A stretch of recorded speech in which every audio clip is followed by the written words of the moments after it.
Elikhetha uyazi nezulu.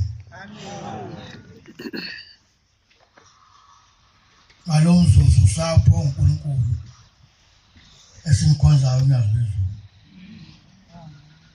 Wathi asibokhumbuzana. Ukuze umunye angakhohlwa.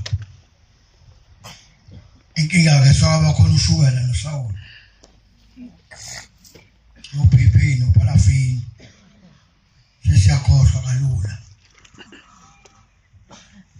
Ngicela ukukhumbuza amaNazaretha lapha kwaNgwane eSwatini. Ukuthi amaSwazi anenhlanhla ehlula izinhlanhla.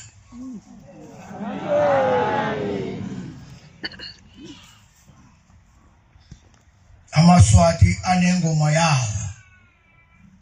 Okuthiwa le yamaSwazi le. Angazi ukuthi kubongwa kanjani. Kodwa lapha nje eSwazini ninengoma yenu.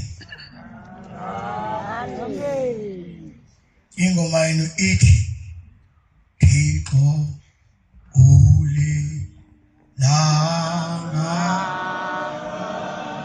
lethu awukhanya phezulu wethu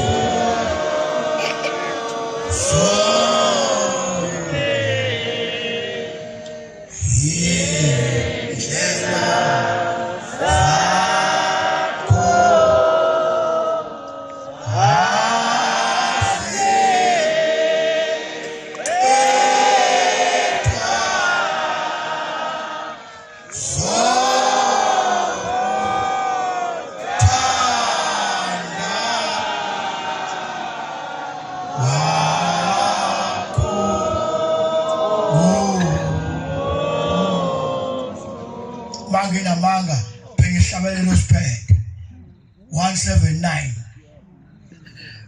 yakanjwa lapha ekhaya kwathiwa eyamaSwazi ushiye umahlombe bafethu umhlaba uyaphenduka nguqunguqu umanda Steveno njengensonyama kwakalwe inkomo zakithi eMkayideni uhlankudlana neza befundisi baseNazaretha angazi ukuthi umuntu angaphendula kulelizwe ulindeni ulinde uNkulunkulu onjani maSwazi ngicela ukuthi nazi nisifonele yamnombolo ithi 0829652918 makukhona umuntu oniphikisayo ukuthi ushemba kayena uNkulunkulu somcophozela kuSawoti sesimkangeza umehlulo uSawoti simcophozele kwiAromat simtshele ke ukuthi uyathanda kathandi ushemba uNkulunkulu ushemba kasiyena umprofeti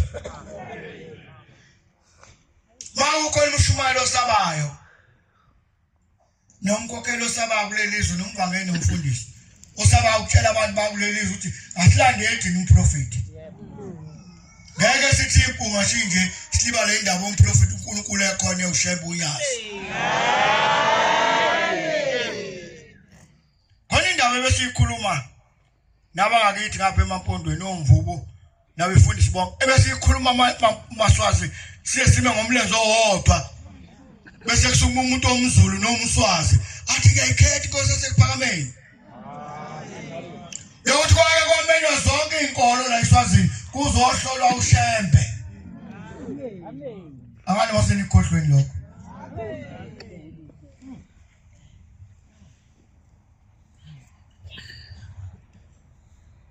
ithi indawo lapha eSwazini babiza bonke ababeyibiza ngoNkulunkulu bafike bayeza